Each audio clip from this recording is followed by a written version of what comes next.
بسم اللہ الرحمن الرحیم نحمدہ ونصلی علی رسولہ الکریم یا رب لک الحمد کما ینبغی لجلال وجہک وعظیم سلطانک۔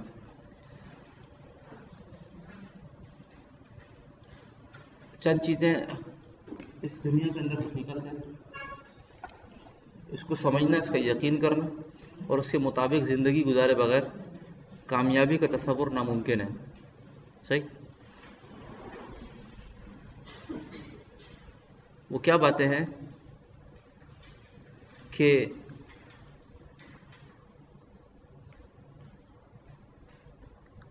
یہ کائنات کا جتنا بھی نقشہ ہے اور اس کے اندر جو کچھ بھی ہے اور ان چیزوں کے اندر جو صفات بھی ہیں، یہ سب مخلوق ہے، اور ان سب کے بنانے والی ایک ذات ہے، وہ خالق ہے، وہ اللہ ہے۔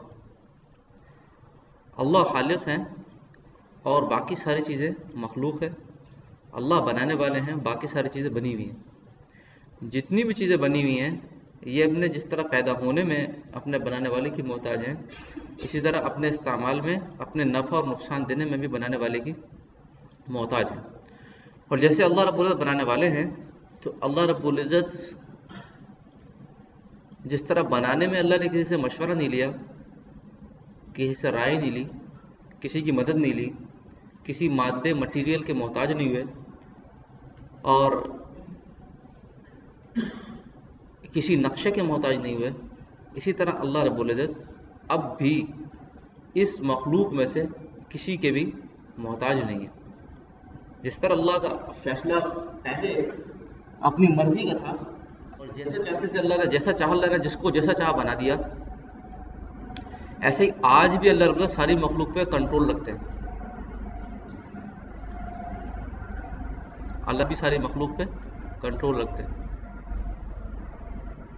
ہر چیز کی صفات اللہ کے ہاتھ میں، ٹھیک؟ اس یقین کو حاصل کرنا۔ بعض اوقات انسان دنیا کے اندر آنے کے بعد جب فزیکل لاز کو اسٹڈی کرتا ہے، جیسے کہ electrical engineers, mechanical engineers, computer science اور دوسری فیلڈ کے جو لوگ ہیں، جب مٹیریل کو پڑھنا شروع کرتے ہیں، جب اس کی صفات کو پڑھنا شروع کرتے ہیں، تو اس میں اتنے انوالو ہو جاتے ہیں، اتنے انوالو ہو جاتے ہیں کہ سمجھتے ہیں کہ یہ صفات اب نہیں بدل سکتی، حتیٰ کہ بنانے والا بھی اس کا محتاج ہو گیا اور وہ بھی اس کو نہیں بدل سکتا، اور فزیکل لاز کو حقیقت قرار دے دیتے ہیں، اور ایک نظام اللہ نے جو بنایا ہے اس کے پیرالل جو کہ اصل ہے وہ ہے شریعت کا نظام۔ تو شریعت کے نظام میں تو کمی کر دیتے ہیں، لیکن فزیکل لاز کے اندر کمتی زیادتی کو برداشت نہیں کرتے۔ بات میری واضح ہو رہی ہے؟ مثلا جیسے زمین کی فورس آف گریویٹیشن ہے، جیسے میگنیٹک لائنز آف فورسز ہیں، نارتھ ٹو ساؤتھ چلتی ہیں، ٹھیک ہے؟ جیسے الیکٹریسٹی جنریشن کا ایک پروسیس ہے، جیسے پانی کے اندر صفات، آگ کے اندر صفات ہیں، تو آدمی اس میں اتنا انوالو ہوتا ہے کہ سمجھتا ہے کہ اب یہ نہیں بدل سکتی، ہمیں ان کے مطابق چلنا ہے، ٹھیک ہے؟ لیکن یہ حقیقت نہیں ہے۔ حقیقت یہ ہے کہ ہمیں، یہ اللہ نے چیزیں بنائی ہیں اور ان کے بنانے میں کچھ مقصد ہے۔ وما خلقنا السماوات والارض وما بینہما لاعبین، زمین اور آسمان کو اللہ فرماتے ہیں ہم نے بنایا، اور جو کچھ اس کے درمیان میں اس کو ہم نے بنایا، اور یہ کھیل تماشا نہیں بنایا۔ ما خلقناہما الا بالحق، اس کو ہم نے ایک مقصد کے ساتھ بنایا، اس کا ایک پرپز ہے۔ اس کا پرپس کیا ہے کہ جب لوگ کہ دنیا میں آنے سے پہلے اللہ رب العزت نے انسانوں سے اقرار کیا کہ الست بربکم، کیا میں تمہارا رب نہیں ہوں؟ کیا میں تمہاری ساری ضرورتیں پوری نہیں کرتا؟ تو قالوا بلا، سب نے کہا کہ یا اللہ آپ ہی ہماری ساری ضرورتیں پوری کرتے ہیں، اس لیے کہ عالم ارواح کے اندر اللہ کی ذات کے علاوہ کچھ بھی نہیں تھا۔ عالم ارواح میں نہ درخت، نہ زمین، نہ آسمان، نہ سورج، نہ ستارے، نہ مال، نہ پیسہ، نہ اسلحہ، نہ کارخانہ، نہ فیکٹری، نہ مال، نہ ڈالر، نہ روپی، کچھ بھی نہیں تھا۔ الست بربکم، ساری تمہاری ضرورتیں کون پوری کرتا ہے؟ سب نے کہا قالوا الست بربکم، کیا میں تمہارا رب نہیں ہوں؟ سب نے کہا قالوا بلا، اے اللہ آپ ہی ہمارے رب ہیں۔ ایسا ہی نا؟ پھر دنیا میں اللہ نے بھیجا، اور دنیا میں بھیجنے کے بعد اللہ نے کیا کیا؟ خود تو پردے میں چلے گئے، خود پردے میں، اور بنی ہوئی چیزوں کو سامنے کر دیا امتحان کے طور پہ کہ ان چیزوں کے اندر اب تم جاؤ، کچھ میں نے فزیکل لاز بھی بنائے ہوئے، اب بتاؤ کہ اب رب کون ہے۔ اب تم کو کرنے والا نظر نہیں آ رہا، بنانے والا نظر نہیں آ رہا، اب تم بتاؤ کہ اب رب کون ہے۔ جب تمہیں کوئی مسئلہ آئے تو تم کہاں لپکتے ہو؟ اللہ کی طرف جاتے ہو یا مال کی طرف جاتے ہو؟ اللہ کی طرف جاتے ہو یا دوائی کی طرف جاتے ہو؟ اللہ کی طرف جاتے ہو یا اسلحے کی طرف جاتے ہو؟ اللہ کی طرف جاتے ہو یا کثرت کی طرف جاتے ہو؟ اللہ کی طرف جاتے ہو یا مادی نقشوں کی طرف جاتے ہو؟ یہ امتحان ہے، یہ اللہ رب نے امتحان ڈالا کہ اب تم کس طرف جاتے ہو۔ اور اللہ رب نے فرمایا، دو باتیں فرمائیں، ایک تو یہ کہ الیس اللہ بکاف عبدہ، کیا اللہ اپنے بندے کے لیے کافی نہیں ہے؟ انسان کو جو مسئلہ بھی آئے، کیا اللہ اس مسئلے کو حل نہیں کر سکتے؟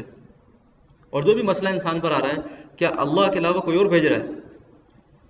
اللہ ہی بھیج رہے ہیں امتحان کے لیے کہ میرا بندہ اب کہاں جاتا ہے، اب کہاں جاتا ہے، اب کہاں جاتا ہے۔ اور الیس اللہ بکاف عبدہ، کیا انسانوں کے مسئلوں کو حل کرنے کے لیے اللہ کافی نہیں ہے؟ صحیح۔ اور دوسری طرف اللہ پاک نے ارشاد فرمایا کہ اعملوا ما شئتم، اے انسانوں جو چاہو کرو۔ تمہارا امتحان کا پیریڈ ہے، جیسے ایگزامینیشن ہال کے اندر 3 گھنٹے ہوتے ہیں آپ کے پاس، اور اس کے بعد اس 3 گھنٹے کے اندر آپ کو جتنے بھی سوالات ملے ہیں اور جو بھی پیپر آپ کو ملا ہے، فار ایگزامپل میتھمیٹکس کا پیپر ملا ہے، آپ اس پیپر کے اندر جو چاہیں کریں۔ آپ کو کسی پیپر سمجھ میں نہیں آ رہا، ٹھیک ہے، تیاری کی نہیں تھی، یا آپ سمجھتے کہ پیپر جلدی سے کر لیں گے، اور اس کے اندر میتھس کے بجائے آپ کچھ شاعری شروع کر دیں اس پیپر میں، تو ٹیچر اور انویجیلیٹر اگر آپ کو تھوڑا بہت آپ پہ ترس کھائے گا، اس کو خیال آئے گا کہ ٹائم ویسٹ کر رہے ہیں آپ، ٹائم شارٹ ہے اور آپ کی توجہ نہیں ہے، آپ اس کو بہت ہلکا لے رہے ہیں ایگزام کو، تو شاید آپ کو متنبع کر دے کہ بیٹا کیا کر رہے ہو، ٹائم شارٹ ہے، جلدی سے کام کرو، یہ کہہ سکتا ہے۔ لیکن اس کے علاوہ آپ کو نہ ڈانٹے گا، نہ آپ کو پکڑے گا، اور نہ آپ سے پیپر چھینے گا، 3 گھنٹے آپ کے۔ تو اعملوا ما شئتم، اے انسانوں یہ وقت تمہارا ہے، اب جو چاہو کرو۔ یہ دنیا ہے، یہ اسباب ہے، یہ اعمال ہیں، یہ مادی نقشے ہیں، اب جو چاہو کرو۔ اعملوا ما شئتم، لیکن یاد رکھو انہ بما تعملون بصیر، کہ ایک ذات ہے جو تم کو دیکھ رہی ہے اور تمہارا حساب کتاب نوٹ ہو رہا ہے۔ اور اس کے بعد ما منکم من احد الا سیکلمہ ربہ لیس بینہ وبینہ ترجمان ولا حجاب یحجبہ، کہ تم میں سے ہر ایک کو اللہ کے سامنے کھڑے ہو کر اپنے ہر عمل کا حساب کتاب دینا ہے۔ فینظر ایمن منہ فلا یری الا ما قدم من عملہ، تم اس دن اس دن نہ تو تمہارے اور اللہ کے درمیان میں کوئی پردہ ہوگا اور نہ کوئی ترجمان ہوگا، تم ہوگے اور اللہ ہوں گے، اور کوئی تمہارا ساتھ نہیں دے گا، اور تمہاری جو چیز کام آئے گی وہ عمل کام آئے گا۔ فینظر ایمن من، تم دائیں طرف دیکھو گے تو عمل ہوگا، الا ما قدم من عملہ، وینظر اشأم من فلا یری الا ما قدم، اور بائیں طرف دیکھو گے تو عمل ہوگا، اچھا ہوگا یا برا ہوگا، جو چیز تمہارے ساتھ چلے گی وہ ایمان اور عمل ہے۔ وینظر بین یدی، اور جب آگے دیکھو گے پھر آگے آگ ہوگی جہنم کی، اسی بنیاد پہ فیصلہ ہوگا۔ فاتقوا النار ولو بشق تمرہ، اللہ کے رسول نے فرمایا اس آگ سے بچنے کی فکر کرو، اس کے لیے تمہیں زندگی ملی ہے، کہ اگر زندگی کو ضائع کر دیا تو پھر یہ آگ ہے، اور اگر عمل لے کے آگے چلے گئے اور وزن زیادہ ہو گیا اور اللہ کو پسند آ گیا تو پھر تمہارے لیے جنت ہے۔ فاتقوا النار، اس سے بچنے کی فکر کرو، ولو بشق تمرہ، چاہے کھجور کا ایک ٹکڑا ہی صدقہ کرو، ٹھیک ہے، شاید یہ ایک عمل ہے، اس سے بھی تمہاری جان بخشی ہو سکتی ہے۔ تو اس دنیا کے اندر جو انسان ہیں ان کے لیے 2 چیزیں ہیں، ایک ان کی ضرورت ہے اور دوسری ان کی زندگی کا مقصد ہے۔ ایک ضرورت ہے اور ایک مقصد ہے، اور انسان کے ساتھ اللہ رب نے 2 چیزیں لگائی ہیں، انسان کے ساتھ 2 چیزیں لگائی ہیں اس کے امتحان کے لیے۔ اللہ فرماتے ہیں کہ هل أتى على الإنسان حين من الدهر لم يكن شيئا مذكورا، کہ انسان کے اوپر ایک زمانہ ایسا بھی آیا ہے کہ اس کا نام و نشان نہیں تھا۔ آج سے 60 سال پہلے، 50 سال پہلے ہم میں سے ایک بھی نہیں تھا یہاں پہ، کسی کی عمر 60 کے اوپر تو نہیں نا بھائی، ہاں ہم میں سے کوئی بھی اس دنیا کے اوپر نہیں تھا، نہیں تھا نا بھائی. اِنَّا خَلَقْنَا الْإِنسَانَ مِن نُطْفَةٍ أَمْشَاجٍ نَبْتَلِيهِ فَجَعَلْنَاهُ سَمِيعًا بَصِيرًا. ہم نے انسان کو تخلیق کیا، فَجَعَلْنَاهُ سَمِيعًا، اس کو کان دیے سننے کے لیے، سننے والا بنایا، بصیراً آنکھیں دی دیکھنے کے لیے، ٹھیک ہے، تاکہ چیزوں کو دیکھے اور سنے اور درست فیصلہ کرے. فَجَعَلْنَاهُ سَمِيعًا بَصِيرًا، اور بنایا اس لیے کہ اس کا امتحان لے یہ کرتا کیا ہے. اِنَّا هَدَيْنَاهُ السَّبِيلَ، ہم نے اس کو راستہ بھی دکھا دیا، یہ راستہ ہے سیدھا جو اللہ کی طرف جاتا ہے، جو جنت کی طرف جاتا ہے. اما شاکرا و اما کفورا، البتہ فیصلہ آپ نے کرنا ہے.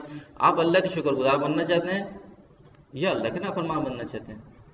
اگر شکر گزار بننا چاہتے ہیں تو فریقٌ فی الجنہ، تو یاد رکھو ایک فریق جنت میں جائے گا، ایک گروہ جنت میں جائے گا، اور انشاءاللہ آپ بھی ان کے ساتھ جائیں گے. اور اگر آپ نافرمان بننا چاہتے ہیں تو وہ فریق فی السعیر، ایک گروہ سعیر میں جائے گا، گویا کہ جہنم کا ایک حصہ ہے اس کے اندر جائے گا. تو پھر نافرمانوں کا راستہ وہ ہے، پھر وہاں جائیں گے. دنیا کے اندر دو چیزیں رکھی ہیں انسان، یعنی انسان کے امتحان پہ. ایک چیز ہے انسان کی ضرورت اور ایک چیز ہے انسان کا مقصد. اور دو چیزیں اللہ رب نے رکھی ہیں انسان کے امتحان کو سخت کرنے کے لیے، انسان کے امتحان کو سخت کرنے کے لیے. وہ کیا ہیں؟ وہ ہیں فَلَا تَغُرَّنَّكُمُ الْحَيَاةُ الدُّنْيَا، دنیا کی چمک، دنیا کی زیب و زینت اور دنیا کا دھوکہ دینا، یا اس کو نفس کہہ لیں، وَنَهَى النَّفْسَ عَنِ الْهَوَىٰ، انسان کی جو خواہشات ہے اس کا پورا ہونا. اور دوسری چیز وَلَا تَغُرَّنَّكُمْ بِاللَّهِ الْغَرُورُ، شیطان ہے، دھوکے باز شیطان، یہ دھوکہ دیتا ہے، یہ امیدیں دلاتا ہے. اور انسان کی ہدایت کے لیے اللہ پاک نے دو بندوبست کیے ہیں. وہ کیا؟ ایک تو حضرات انبیاء کرام علیہ السلام کا سلسلہ جاری کیا، وہ انسانوں کو سمجھاتے تھے، اور اللہ رب العزت نے اپنے احکامات اور قرآن اور پچھلے زمانوں میں کتابیں نازل فرمائی، ٹھیک ہے. اور یہ کائنات کا نقشہ بنایا کہ اس کائنات کے نقشے کو انسان دیکھے اور اس بات کو جان جائے کہ اس کا جو بنانے والا ہے وہ بہت زبردست طاقت قدرت والا ہے، ٹھیک ہے. اور یقیناً ہمیں اللہ کو اس کا حساب دینا ہے. غور و فکر کر کے اس نتیجے پہ پہنچے، انبیاء علیہ السلام کی تعلیمات پہ چلے اور ہدایت پالے. تو ہوتا کیا ہے کہ انسان غفلت میں اپنی ضرورتوں کے پورا کرنے کو اپنی زندگی کا مقصد قرار دے دیتا ہے. اور عمومی طور پہ ایسا ہی ہو رہا ہے، عمومی طور پہ ایسا ہی ہو رہا ہے کہ انسان نے اپنی ضرورت کے پورا کرنے کو اپنی زندگی کا مقصد قرار دے دیا. مثلا ایک آدمی کی ضرورت 2 روٹیوں سے پوری ہو جاتی ہے، کھانے کی بھوک مٹ جاتی ہے، ختم ہو جاتی ہے. لیکن وہ شخص 20 روٹیاں کھاتا ہے اور اس پہ فخر کرتا ہے کہ بھائی میں 20 روٹیاں کھاتا ہوں. آپ کتنی کھاتے ہو؟ بولا بھائی میں 1.5 روٹی کھاتا ہوں، میں 1 کھاتا ہوں، میں 2 کھاتا ہوں. اچھا، تو اس کے اوپر وہ کہتا ہے کہ یار عجیب بات ہے، آپ صرف 2 ہی روٹیاں کھاتے ہو، میں تو 20 کھاتا ہوں. تو اس کے اوپر فخر کر رہا ہے. جس طرح آپ جانتے ہیں کہ فخر کی بات نہیں ہے، یہ تو بیوقوفانہ بات ہے. جتنی ضرورت، اگر آپ کی 20 روٹی میں ضرورت پوری ہوتی ہے تو آپ 20 کھائیے، کون منع کرتا ہے، ٹھیک ہے. لیکن اگر یہی معیار قرار دیا جائے چیزوں کو جمع کرنا، تو ہو سکتا ہے آپ 20 روٹی کھا رہے ہیں اور کوئی بھینس ہے ہو سکتا ہے وہ 80 روٹی کھا لے، تو پھر تو بھینس تو آپ سے بھی زیادہ قابل احترام ہے، ٹھیک ہے. اسی طرح ایک شخص کہتا ہے کہ میرے پاس گاڑی ہے، بڑی بہترین نیو برانڈ نئی گاڑی لی ہے میں نے، اور اس سے سمجھتا ہے کہ میں عزت والا ہو گیا. ایک سمجھتا ہے میرا مکان بہت بڑا ہے، بہت بڑے ایریا کے اوپر ہے، میری بہت ساری فیکٹریاں ہیں اور میری انکم اتنی ہے، اور پھر اس بنیاد پہ سمجھتا ہے کہ میں عزت والا ہو گیا. یہ ایک آدمی ڈریسنگ اچھی کر لیتا ہے، اچھی بات ہے، اچھی کرنی چاہیے، اللہ نے دیا تھا، اللہ اس کو پسند کرتے ہیں کہ ان اللہ یحب ان یرا اثر نعمتی علی عبدی، کہ جس کو اللہ پاک نے جو نعمت دی ہے لوگ اس نعمتوں کو استعمال کریں. اللہ پاک اس کو پسند کرتے ہیں. جس کو اللہ نے نعمت دی ہے، حلال روزی دی ہے، مال دیا ہے، تو وہ جہاں دوسروں پہ خرچ کر رہا ہے تو اپنے اوپر بھی خرچ کرے. اپنا گٹا پیسہ نہ مانے ملنگوں والا، اس کو اسلام پسند نہیں کرتا. اللہ کی نعمت اس کے جسم پہ ظاہر ہونی چاہیے. اللہ کی نعمت کو استعمال کرے، اللہ دے نہیں یہ لے، اور جب اللہ روک دے تو پھر اس پہ بھی اللہ کا، اس پہ صبر کریں، اس پہ چیخنا چلانا نہیں کریں. جب اللہ دیں تو لینے میں خوش، اور لیں تو پھر دینے میں خوش. لیکن یہ چیزیں دنیا کے اندر جو جس کے پاس ہیں، فخر کے لیے نہیں ہیں، یہ جہالت ہے. عمدہ لباس کے اوپر یہ سمجھنا کہ میری شان بڑھ گئی، تو یا سونا پہن کے سمجھنا کہ میرا مرتبہ بڑھ گیا، یا بڑی جگہ پہ رہنا اس سے میرا مرتبہ بڑھ گیا، تو پھر یہ جہالت کی چیزیں، اور اس کے اوپر کامیابی کا کوئی معیار نہیں ہے. البتہ یہ ضرور ہے کہ اللہ تسألن یومئذ عن النعیم، جس کو جس قدر اللہ کی نعمتیں ملی ہیں، اور جو جس قدر اللہ کی نعمتوں کو استعمال کرے گا، اس سے ان نعمتوں کی پوچھ ہوگی. جو اس کا شکر ادا کر دے گا زبان سے اور عمل سے، تو اس کی نجات ہے، نہیں تو پھر یہ اس کا امتحان ہے.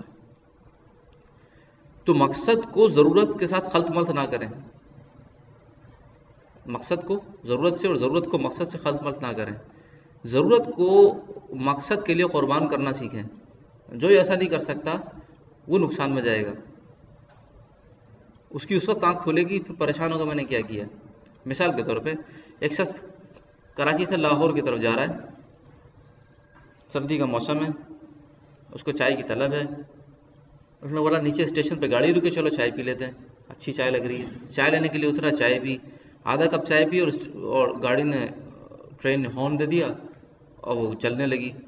لیکن اس کی آدھا کپ چائے باقی ہے، سردی بھی ہو رہی ہے، چائے کی طلب بھی ہے، پیسے بھی دیے ہوئے ہیں. اب چائے پی رہا ہے، وہ ہارن دے رہا، پھر گاڑی آگے جا رہی ہے. اندر والے اس کو بلا رہے، بھائی آ جاؤ، چائے چھوڑو، جلدی آ جاؤ. وہ چائے لے کے آ رہا ہے، آرام سے چائے نہ گر جائے.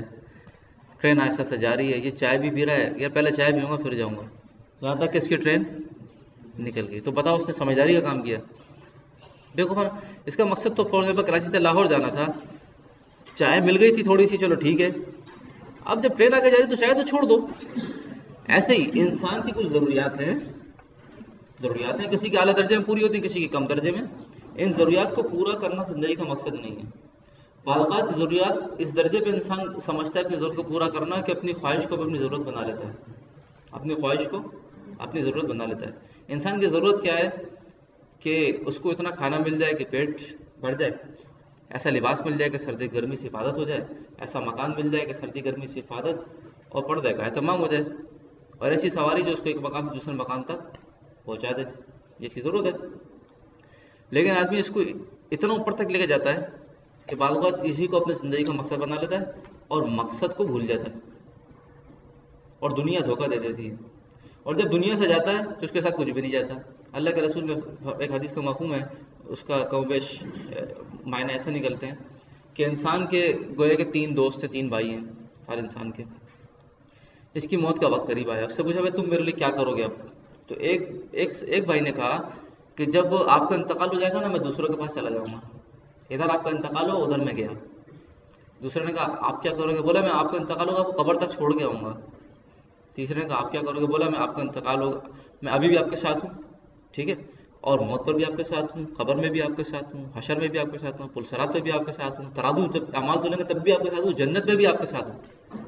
ہمارے 3 دوست کون ہیں؟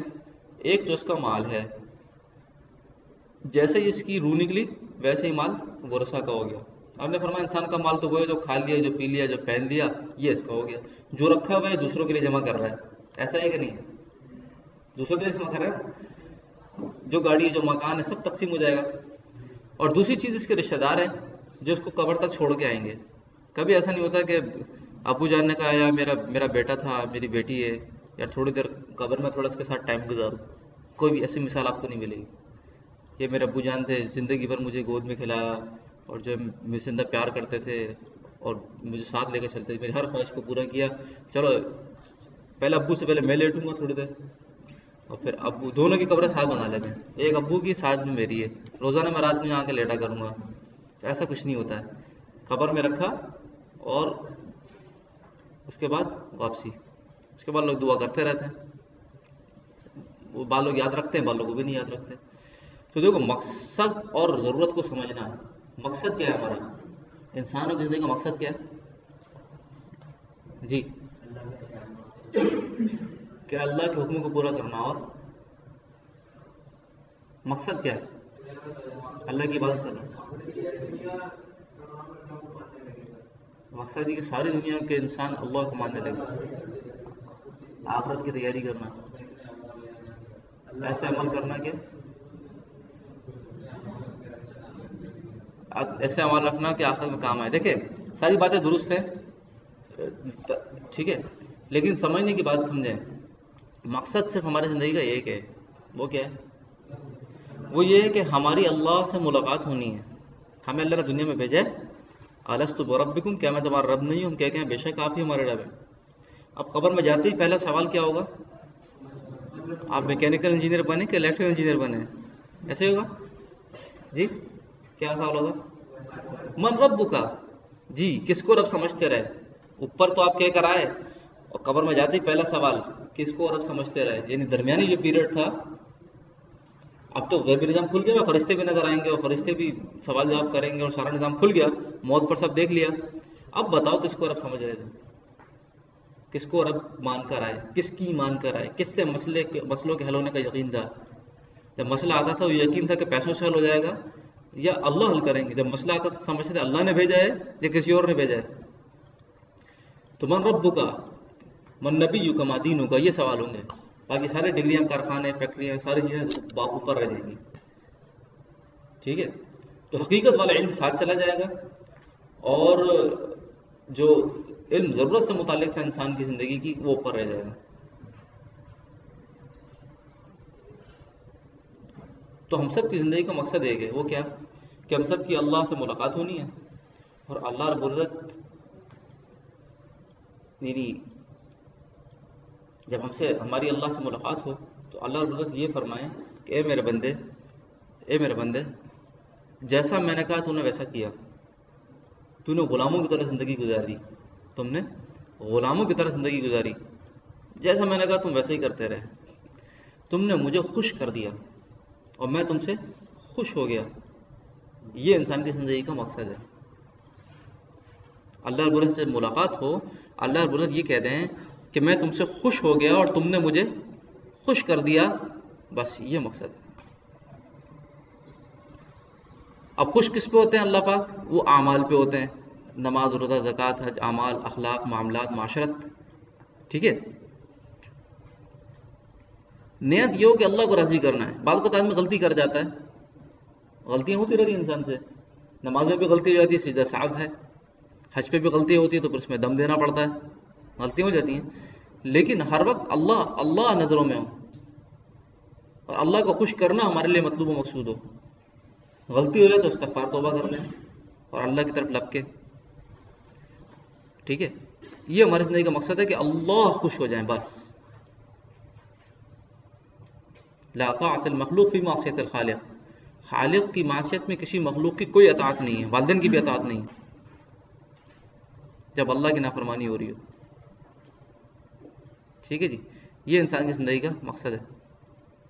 بعض اوقات اللہ رب العزت اپنے احکامات میں بھی تبدیلی کرتے ہیں تاکہ دیکھیں کہ میرا بندہ ایسا تو نہیں کہ جو اعمال ہے اس میں بھی ایسا لگ گیا ہے کہ وہ اعمال کا غلام بن گیا ہے. مثلا نماز زندگی بھر ایسے پڑھی، لیکن حج پہ گئے عرفات کے میدان میں، وہاں پہ مغرب کا ٹائم ہو گیا، لیکن حکم کیا ہے کہ یہاں مغرب نہیں پڑھنی، وہاں جا کے پڑھنی ہے مزدلفہ میں، عشاء کے ساتھ ملا کے پڑھو. تو وہاں چیک کرتے ہیں اللہ پاک، ایسا تو نہیں کہ پڑھتے پہ میں تو اسی ٹائم پہ پڑھوں گا. پورے مہینے روزہ رکھے، 29 سے چاند نظر آ گیا، 30واں عید کا دن آ گیا، بولا بھائی 29 سے میں تو پورے 30 کروں گا. تو پھر یہ اللہ کو پسند نہیں ہے، پھر تم اپنی مرضی پہ چل رہے ہو. بعض اوقات آدمی حکموں کو کرنا بھی اپنی مرضی پہ کر رہا ہوتا ہے. بعض اوقات اگلی صف کی نماز پڑھ رہے ہیں، اگلے صف کی نماز پڑھتے پڑھتے ایسا جذبہ بن جاتا ہے میں ہمیشہ اگلے صف کی نماز پڑھتا ہوں. تو بعض اوقات کیا ہوتا ہے کہ کوئی اگلی صف میں جانے کے لیے کوئی اچھی سنجیدہ عمر کے آدمی کو بزرگ ہیں، وہ آگے جانا چاہ رہے ہیں، لیکن ان سے پہلے جم مار کے یہ پہنچ جاتے ہیں جلدی سے، ان سے ان کو بیچارے کا دل ٹوٹ جاتا ہے. یہ نہیں دیکھتے کہ کسی کا دل نہ ٹوٹ جائے، لیکن آپ کیونکہ ریکارڈ قائم کرنا ہے تو آگے بڑھ گئے. بعض اوقات مقصد ہوتا ہے کہ اللہ کا گھر مسجد بنائیں گے، اور بناتے بناتے طبیعت میں کیا آتی ہے کہ یار میں اکیلا اپنے خرچے پہ بناؤں گا بھائی، اور ایسی مسجد بناؤں گا کہ بیچ میں ستون کوئی نہ ہو. ایسی مسجد آج تک بنی نہ ہو. ٹھیک ہے، اپنے خرچے پہ بناؤں گا اور تختی لگاؤں گا بھائی یہ میں نے مسجد بنائی ہے. ٹھیک ہے، کوئی کہتا ہے ہمارے پیسے بھی لگا دو، بول نہیں بھائی اپنے پیسوں کے بناؤں گا، بس ریکارڈ ٹائم کرنا ہے. تو اللہ کو ریکارڈ نہیں چاہیے، اللہ کو عمل چاہیے، اخلاص چاہیے. ٹھیک ہے، تو زندگی کا مقصد اللہ کو راضی کرنا ہے. کچھ تو اللہ نے احکامات دیے جس کو دین کہتے ہیں. ان الدین عند اللہ الاسلام، اللہ کا نزدیک دین اسلام ہے. اللہ دین اسلام کے بغیر راضی نہیں ہوں گے. ومن یبتغ غیر الاسلام دینا فلن یقبل منہ، جو اسلام کے علاوہ جو چیز اللہ کو پیش کرے گا اللہ رد کر دیں گے. رضیت لکم الاسلام دینا، میں اسلام پر بحیثیت دین تم سے راضی ہو گیا. اور اللہ کو جو چیز پسند ہے وہ محمد الرسول اللہ ہے، محمد صلی اللہ علیہ وسلم. لقد کان لکم فی رسول اللہ اسوۃ حسنہ، محمد صلی اللہ علیہ وسلم کی زندگی میں تمہارے لیے نمونہ ہے. نہ کمتی کرو نہ زیادتی کرو، یہ بہترین اگزامپل ہے تمہارے لیے. اللہ کے رسول صلی اللہ علیہ وسلم کی زندگی یہ چاہیے. کمتی کرو گے تو بھی اللہ رد کر دیں گے، زیادتی کرو گے تب بھی اللہ رد کر دیں گے. بہترین پرفیکٹ نمونہ ہے یہ چاہیے. جس طرح آپ دردی کو کپڑے دیتے ہیں سلے ہوئے اور ایک کھلا کپڑا دیتے ہیں کہ بھائی کپڑے سی دو، اب جیسا آپ نے دیا ویسا سیتا تو قبول، نہیں تو پھر اس میں جیب نہیں تھی جو آپ نے دی اس نے جیبیں لگا دی، جو سنگل سلائی دی اس نے ڈبل سلائی کر دی. ٹھیک ہے، تو کیا کرتے ہیں؟ رد کر دیتے ہیں. تو ایسے اللہ رب العزت بھی رد کر دیں گے اگر محمد صلی اللہ علیہ وسلم کی زندگی نہیں. اللہ کے رسول صلی اللہ علیہ وسلم نے فرمایا کل امتی یدخلون الجنہ، میرا ہر امت جنت میں جائے گا الا من ابا، سوائے اس کے جو بولے میں نہیں جا رہا، میں نہیں جا رہا جنت میں. صحابہ کرام نے پوچھا پہلے امیہ و یا رسول اللہ، ایسا کون بولے گا کہ میں جنت میں نہیں جا رہا؟ کون جنت میں جانے کا انکاری ہوگا؟ آپ نے فرمایا من اطاعنی دخل الجنہ، جو میری اطاعت کرے گا تو گویا کہ وہ کہہ رہا ہے کہ میں جنت میں جانا چاہتا ہوں. ومن عصانی، اور جو میری نافرمانی کر رہا ہے، میری زندگی سے ہٹ کر ہے، میری سنتوں سے ہٹ کر ہے، فقط ابا، اصل میں وہ کہہ رہا ہے کہ میں جنت میں جانا نہیں چاہتا، اس لیے کہ جنت میں جانے کا ایک ہی راستہ ہے محمد رسول اللہ، اور اللہ کو خوش کرنے کا ایک ہی راستہ ہے محمد رسول اللہ، اس کے علاوہ کوئی راستہ نہیں ہے. ٹھیک ہے جی. پچھلی امتوں میں اللہ رب العزت نے انسانوں کی ہدایت کے لیے انبیاء کرام کو بھیجا. انا ارسلنا نوحا الی قومہ، نوح علیہ السلام ان کی قوم کی طرف بھیجا.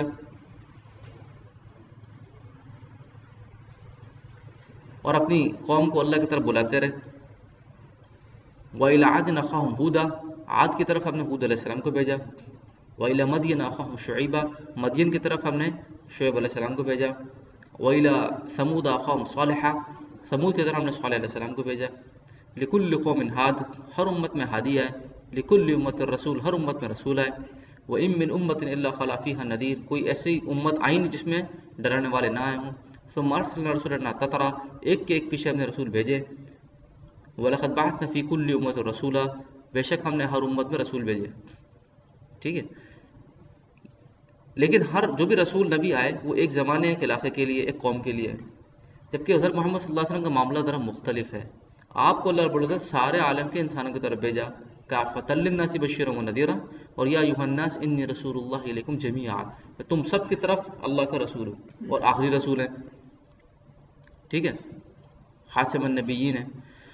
تو چونکہ خاتم النبیین ہے اور آپ دنیا سے آنے کے بعد آپ کو دنیا سے جانا بھی تھا، اور آپ کے بعد نبی رسول کوئی نہیں آئے گا، تو اللہ رب العزت نے ایک بندوبست کیا انسانوں کی ہدایت کا. وہ کیا تھا کہ اس امت کو یہ کام دے دیا کہ اب تم نبیوں والا کام کرو گی، اور اس امت کی عجیب شان بڑھا دی. محمد صلی اللہ علیہ وسلم کی امت کی شان بڑھا دی کہ ان کو وہ کام دیا جو نبیوں کو دیتے تھے اللہ رب العزت، چن کے دیتے تھے انبیاء علیہ السلام کو. چن کے انبیاء علیہ السلام کو کام دیتے تھے، وہ کام اللہ رب العزت نے جو ان کی شان کے مطابق تھا، دعوت کا کام، اللہ کی طرف بلانے کا کام، وہ اس پوری امت کو دے دیا. کنتم خیر امہ، تم بہترین امت ہو، تم بہترین امت ہو. کیوں؟ اخرجت للناس، اس لیے کہ تم لوگوں کے نفع کے لیے نکالے گئے. تعمرون بالمعروف، اچھی بات کا حکم کرتے ہو، وتنہون عن المنکر، بری بات سے منع کرتے ہو. وتؤمنون باللہ، اللہ پر ایمان لاتے ہو. اور اللہ کے رسول صلی اللہ علیہ وسلم کی طرف اللہ پاک نے وحی کی. قرآن پاک میں یوں آتا ہے کہ قل، آپ فرما دیجئے، ہذہ سبیلی، یہ ہے میرا راستہ، ادعو الی اللہ، بلاتا ہوں میں اللہ کی طرف، علی بصیرہ، یقین کے ساتھ، انا ومن اتبعنی، میرا بھی یہ کام ہے تمہارا بھی یہ کام ہے. کیا مطلب؟ یقین کے ساتھ بلاتا ہوں کہ اللہ رب العزت مال، چیزیں، کارخانے، فیکٹریاں، مادی نقشوں سے خوش نہیں ہوں گے. اللہ رب العزت ایمان اور عمل سے خوش ہوں گے. اور جو ایمان عمل بنا کر نہیں گیا، اللہ کو جس نے راضی نہیں کیا، وہ ناکام ہوگا. اور ناکامی معمولی نہیں ہے. حدیث میں آتا ہے جو لوگ مجرم قرار دیے گئے تو ان کو زقوم کھلایا جائے گا. اور ان شجرۃ الزقوم طعام الاثیم، اور زقوم جہنمی کو کھانا ہے، گناہ گاروں کو کھانا ہے. ان شجرۃ الزقوم، زقوم کا درخت، طعام الاثیم، گناہ گاروں کو کھانا ہے. اور حدیث میں آتا ہے لو ان قطرۃ من الزقوم قطرت فی دار الدنیا، کہ اگر زقوم کا ایک قطرہ اس دنیا پر ٹپکا دیا جائے، لَأَفْسَدَتْ عَلَىٰ أَهْلِ الْأَرْضِ وَمَعَاشَهُمْ، تو زمین میں رہنے والے جو انسان ہیں اور جو کچھ ان کی روزی کا سامان ہے، یہ سب کا سب سڑ جائے، ہلاک ہو جائے، برباد ہو جائے۔ فَكَيْفَ بِمَنْ يَكُونُ طَعَامُهُ، بتاؤ اس کا کیا بنے گا جس کو پیٹ بھر کے کھلایا جائے گا۔ تو جس نے مقصد کو چھوڑ کے ضرورت کو اپنی زندگی کا مقصد، زندگی کے ضرورتوں کو اپنی زندگی کا مقصد قرار دیا، اللہ کی اطاعت سے ہٹ کے زندگی گزاری، محمد صلی اللہ علیہ وسلم کی زندگی کے علاوہ کوئی اور زندگی کو پسند کیا، تو وہ کیا ہے؟ وہ ناکام ہے۔ اور ناکامی کے بعد کیا ہے؟ یہ تھوڑی ہے کہ چلو دوبارہ سے اگلا سیمسٹر ریوائز کر لینا، بھائی جاؤ بھائی سیمسٹر ریوائز کر کے آ جانا، تمہاری فیس ضائع ہو گئی، تمہارا تھوڑا ٹائم ضائع ہو گیا، دوبارہ ٹرائی کرو، ایسا نہیں ہے، ٹھیک ہے؟ ایک دفعہ کا چانس ہے۔ جس طرح ہم لوگ، آپ لوگ جس کی عمر 19 20 22 25 30 جتنی سال بھی ہو گئی، ٹھیک ہے، 50 سال، اب وہ ریٹرن نہیں ہے۔ آپ میں سے کوئی 5 سال کا ہو سکتا ہے، ختم۔ اس طرح دنیا سے جانے کے بعد وہ ریٹرن نہیں ہے، ون سائیڈڈ ہے، یہ ایک دفعہ گئے ختم۔ اس وقت افسوس ہوگا آدمی کو، میں نے کیا کر دیا۔ وجاء ربک والملک صفا صفا، اللہ پاک تشریف لائیں گے۔ وجیء یومئذ بجہنم، جہنم کو لایا جائے گا، فرشتے آئیں گے اور جہنم غصے میں آئے گی کہ لوگ اللہ کی نافرمانی کرتے رہے، اتنے سے انسان بالش بھر کے ان کے قد نہیں اور نافرمانی اللہ کی کر رہے ہیں، اتنی بڑی کائنات کے مالک اور سب کے خالق۔ تو جہنم کو غصہ آئے گا، جہنم سے آئے گی، چاہتی یہ ہوگی کہ سارے انسانوں کو ایک ہی اس میں جلا دوں، ہلاک کر دوں۔ تو بڑی چنگھاڑتی بھی آئے گی، 70,000 اس کی لگامیں ہوں گی، جیسے گھوڑے کی لگام ہوتی ہے کنٹرول کرنے کے لیے، 70,000 فرشتے جہنم کو کھینچ کے لائیں گے، 70,000 اس کی لگامیں ہوں گی، اور ہر لگام کو 70,000 فرشتوں نے پکڑا ہوگا۔ لیکن جہنم اتنے غصے میں اور تیزی میں آئے گی کہ قریب ہوگی کہ انسانوں کو لپیٹ دے، فرشتوں کے ہاتھ سے گویا کہ نکل جائے گی، فرشتوں کا کنٹرول چھوٹ جائے گا۔ 4 ارب 90 کروڑ فرشتے جہنم کو لائیں گے، لیکن ان کے قابو میں نہیں آئے گی، اتنے غصے میں ہوگی۔ سب انسان گھٹنوں کے بل گر جائیں گے کہ آج تو ہم برباد ہو گئے، ہمارا کوئی عمل ہمارے کام نہیں آئے گا، یہ تو سامنے سے آ گئی۔ تو انسان پریشان ہوگا۔ یوم یفر المرء من اخیہ، اس دن آدمی اپنے بھائی سے، وہ امی ہوا بھی، اپنے والدین سے بھاگے گا، امی سے، اپنے والد سے بھاگے گا کہ کہیں میرا عمل کوئی نہ مانگ لے، اور ہر ایک کو اپنے عمل کی پڑی ہوگی۔ یوم یتذکر الانسان، اس دن آدمی یاد کرے گا، ارے میں نے کیا کیا، میں نے زندگی میں کیا، میں نے زندگی کیسے برباد کر دی۔ وَأَنَّ لَهُ الذِّكْرَىٰ، اللہ فرماتے ہیں یاد کرنے کا کیا فائدہ۔